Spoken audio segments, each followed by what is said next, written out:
Лақтың мүйізі. Ертеде бір мүйізсіз лақ болыпты. Оның барлық отбасы мүшелері мүйіздермен болған. Бұл айырмашылығын көріп, кішкентай лақ соған өте қапаланған.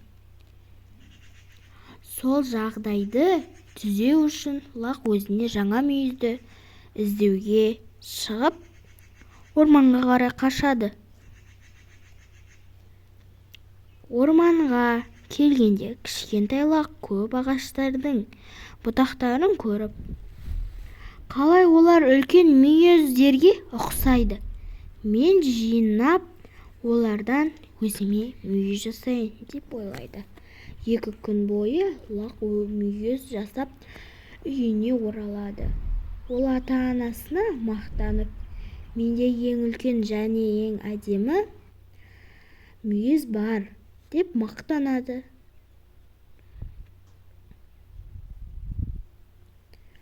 Ата-анасы оған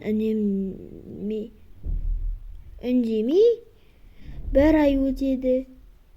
Өкінішке орай, бұтақтар құрғап қалып түсе бастайды.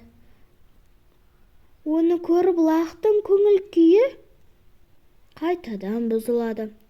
Сонда ешкі ана: «Лағым-ау, сен неге өз-өзіңді алдап жүрсің?» деп сұрайды. «Өйткені сіздердің барлықтарыңызда мүйіз бар, ал менде жоқ. Менде мүйізді болғым келеді. Неге менде мүйіз жоқ?» деп өксіп жылап анасынан сұрайды. Анасы: «Себебі сен әлі кішкентайсың. Үлкейгеннен де сенің мүйіздерің өседі» деп жауап береді. Ешкі ана 5-6 ай өтеді.